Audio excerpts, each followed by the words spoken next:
It was Friday lunchtime at the iron ore mine in Brumadinho.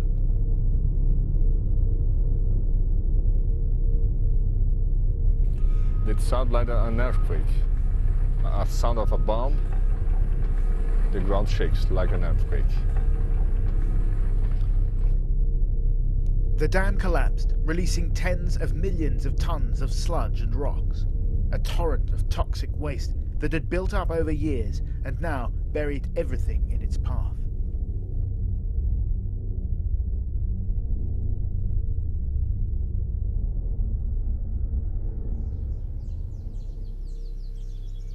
Teve pais que não chegaram a conhecer seus filhos. Nada vai trazê-los de volta.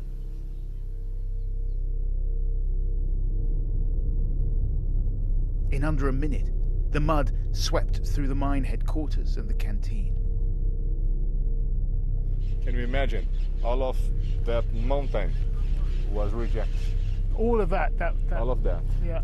It's about 10 or 12 meters from reject. 10 or 12 meters of sludge, toxic waste.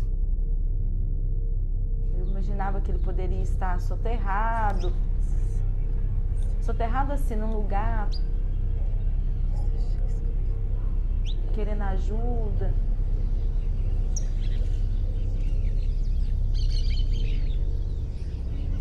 The sludge continued onwards, taking out a hostel and a bridge, and snaking its way through farmland and villages. Quando eu lembro que eu vi aquelas árvores caindo lá, passando a lama lá, caindo.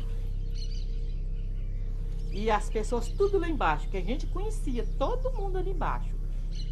Uma mulher lá morreu abraçada assim na pilastra do... Parts of Brumadinho look like a modern-day Pompeii. A town struck by a sudden and devastating catastrophe. But it didn't need to be like this. Investigators claim the mining company knew the dam wasn't safe. And this wasn't the first time a dam like this had collapsed. People were, in effect, living on the slopes of a man-made volcano. Why? Let's be clear about what this isn't. This is not a story about an industrial accident. It's a story about a system of economic development, about a whole way of life built upon the ever-increasing extraction of finite natural resources. It's a story really about the relationship between human beings and the planet we inhabit.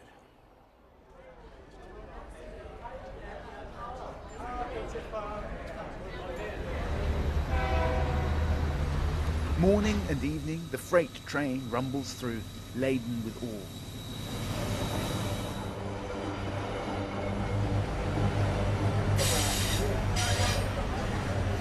This is a town built on mining.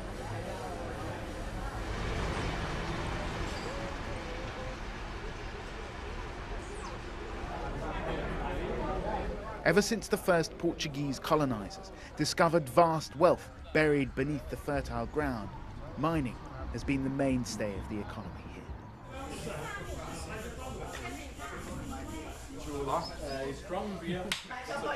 Brumadinho is a small town, a tight-knit community. This disaster has left no one untouched. É meio que inacreditável. Trabalhei lá durante 15 anos, eu perdi muitos amigos, perdi uma família. Adriano Braga was part of this extended family. He went to work that Friday. He never came home. Uma pessoa muito inteligente, muito talentosa, que estava no início da carreira, no início de criação de família. Ele tinha acabado de se casar, planos de ter filhos, né? Então, assim, uma fatalidade, uma pena. Jobson was only 8 when he was sent out to work. In his 20s, he got a job at the mine. It was his ticket out of poverty. Era sinônimo de conseguir construir alguma coisa na vida, de ganhar um dinheiro, de construir uma família, de ter uma casa própria. tem um carro. Então, assim, todo mundo queria trabalhar na Vale. Jobson left the company last year, and that decision may have saved his life. Weeks after the disaster, Adriano's body is still missing.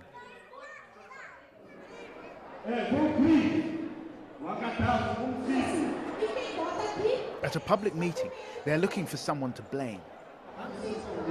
A similar dam, part owned by the same mining company, collapsed 3 years ago. The company, Vale, vowed it would never happen again. It was an accident, they said. People don't accept that anymore.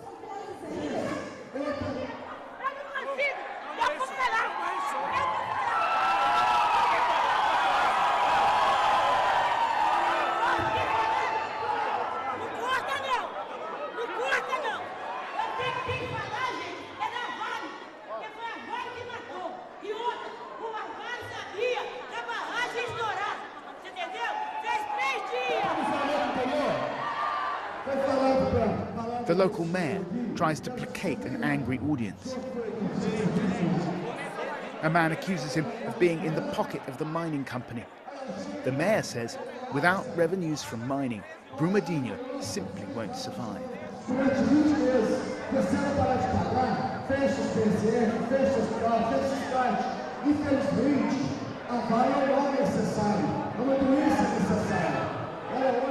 Vale is the town's biggest employer. It's also the second largest mining company in the world. It wields enormous power. As the locally elected politician, it's your job to hold the company to account, to make sure that they abide by safety regulations. Why did you not do that? Isso não foi feito porque a responsabilidade não é do município. Então a gente não nos dão licença, não dão nada. Então a gente, na realidade, fica com os braços amarrados. Não temos autonomia de nada, o município. Okay, but these people are saying that you work for the mining company. Vê lá, nunca fui subordinado à Vale. Nós estamos batendo pesado neles com as indenizações. Among the crowd is Caio Braga, cousin of Adriano, whose body is still missing. Caio is a local councillor. Even before the disaster, some of his constituents were concerned about the safety of the dam.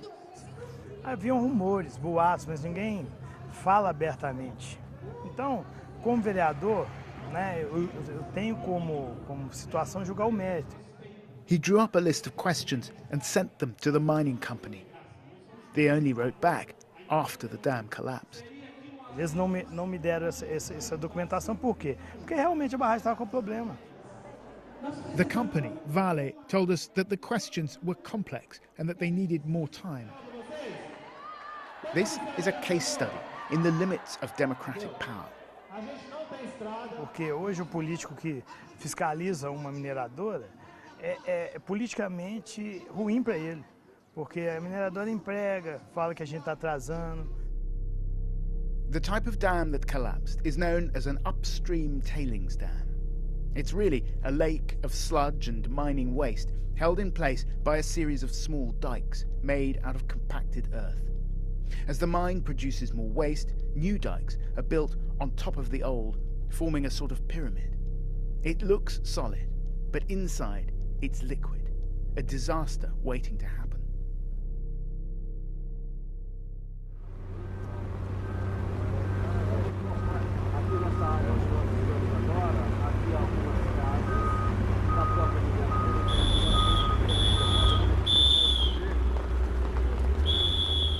Weeks after the collapse, firemen continue to search through a wasteland of toxic mud. You can see the conditions they're working in and also a sense of scale here. This is 6 guys searching through this vast area of mud. And all these weeks later, they're still pulling bodies out. One body. You found one body here today? Yes. Yes. Was it a whole body or was it a body part? Todo em parte. Parts. Body part. Right. Segmento, né? Tronco, The torso Yeah. and arms and legs. arm, parte do rosto. Part of the jaw. Yes. That must be psychologically very hard work. in your head. É desafio psicológico trabalhar nesse tipo de situação. More than 100 bodies are still missing. Among them, Adriano Braga, whose family we met earlier. That morning, he had breakfast with some colleagues before heading to the mine. Então a gente conversou sobre o que o Adriano estava fazendo um exame periódico. Ele tinha feito sabia dos objetivos dele, um cara super família. Assim, tinha um sonho de acabar de construir a casa dele, amava a esposa dele.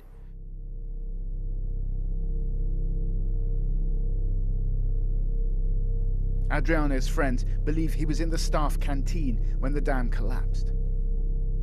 We have there about 200 or 300 people lunching in the exact time of the accident. We found a very big number of bodies on this site.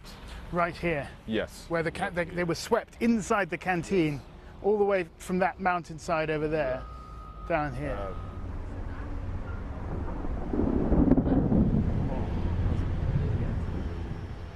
The Vale mine is closed for now.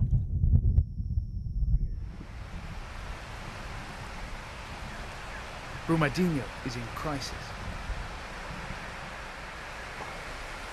More than 300 people are dead, 1% of the population. The environmental cost is still uncalculated, but the freight trains keep on rolling. Extraction continues at other mines nearby. Growth, development, nothing can stop the juggernaut.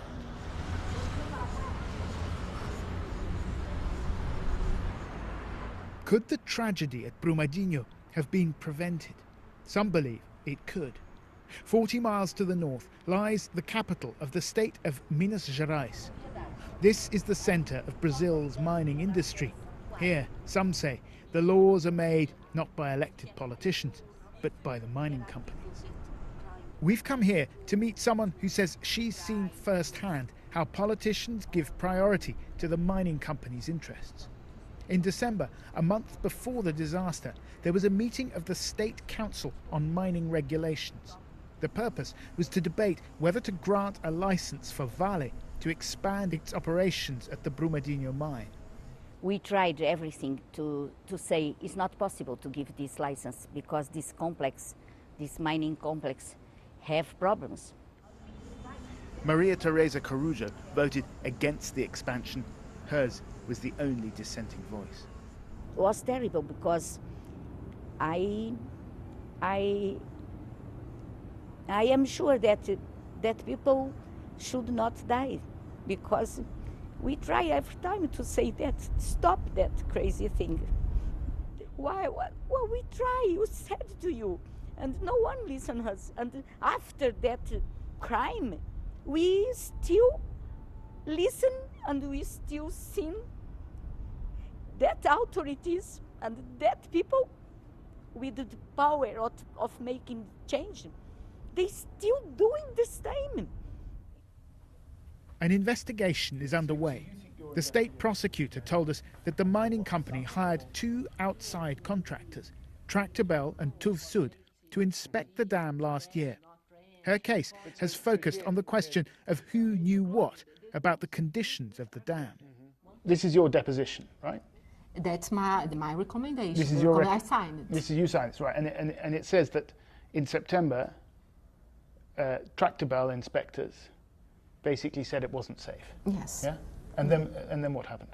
And then when Tuv Sud was contracted, and Tuv Sud declared the stability. But so basically, Tractebel said in September last year it's not safe, and Vale, the mining company, said, well, you're fired then, and they hired a different company to say it's okay, it is safe.